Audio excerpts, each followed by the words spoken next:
आज की बात अब हर शाम सोमवार से शुक्रवार 8:30 बजे से। और बात अब करते हैं राज्यसभा के चुनाव की। कल राज्यसभा के इलेक्शन हो गए, एक आध झारखंड से ही चुनाव की खबर आनी थी, वो भी आ गई।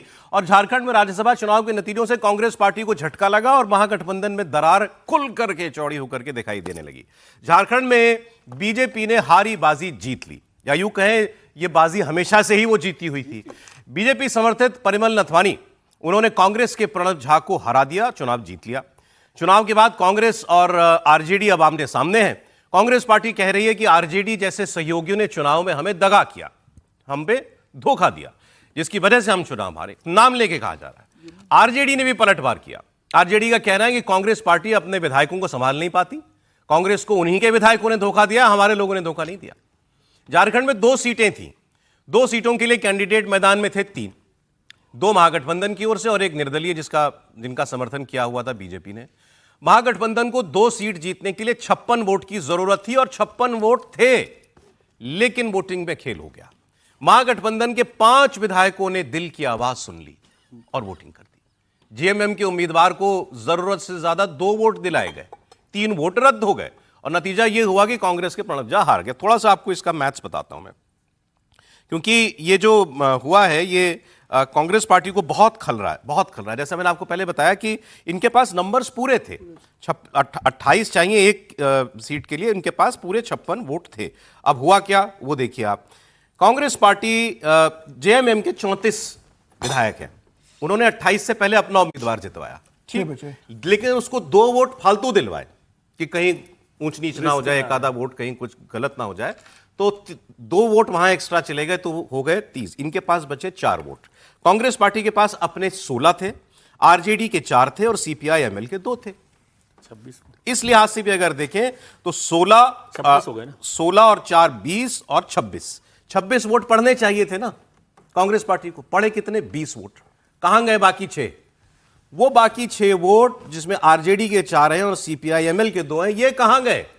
जाहिर है कि इन्हीं के वोट से एनडीए का उम्मीदवार जीता।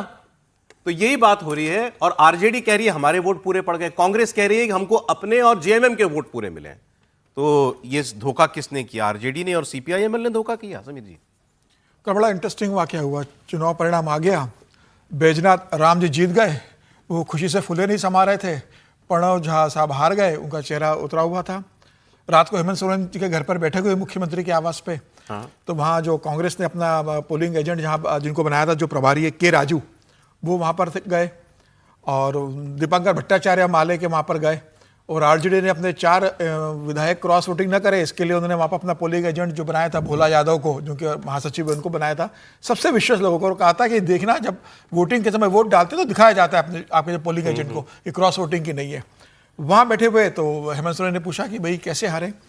तो दीपंकर भट्टाचार्य ने कहा कि हमारे यहाँ तो किसी ने क्रॉस वोटिंग नहीं की, मैंने देखा दोनों ने कांग्रेस उम्मीदवार को वोट दिया। फिर आरजेडी के भोला से पूछा तो भोला यादव ने कहा कि कसम खाता हूँ हमारे भी 4 लोगों ने कांग्रेस उम्मीदवार को वोट किया। और सोरेन बोले कि हमारे टूटने की बात ही नहीं है, आप तो सरकार में हो, हमने भी उसको वोट दिया। अब सब ये कह रहे हैं कि भाई हमने किसी ने नहीं टूट किए, सब शामिल है। तो ये 6 वोट किसके टूटे हैं? कांग्रेस के 1 वोट टूटे हैं सर, इसमें से 4 कांग्रेस के ही गए, कांग्रेस से गए हैं 4 वोट इसके अंदर। और जब परिमल नाथानी से पूछा गया, नाथवानी जी से, कि भाई आपके जो वोट मिले क्या ये लेफ्ट के और ये आरजेडी के हैं, तो उनका बड़ा मजेदार जवाब था।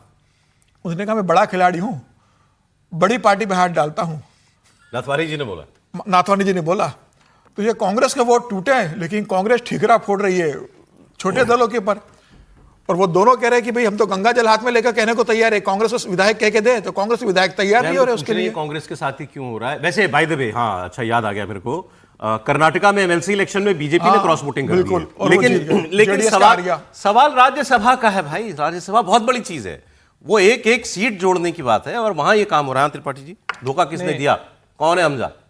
नहीं पता नहीं इसमें धोखा देने जैसे क्या है। मैंने अभी परसों के शो में कहा था लक्ष्मी भैया की जय हो, लक्ष्मी कृपा है। तो मतलब मेरा तो विश्वास बना रह गया, इसमें कोई था नहीं। लेकिन देखिए अभी आप लोग कह रहे थे मैं राहुल जी से उम्र में छोटा हूं, लेकिन मेरी कही हुई बात सही होती।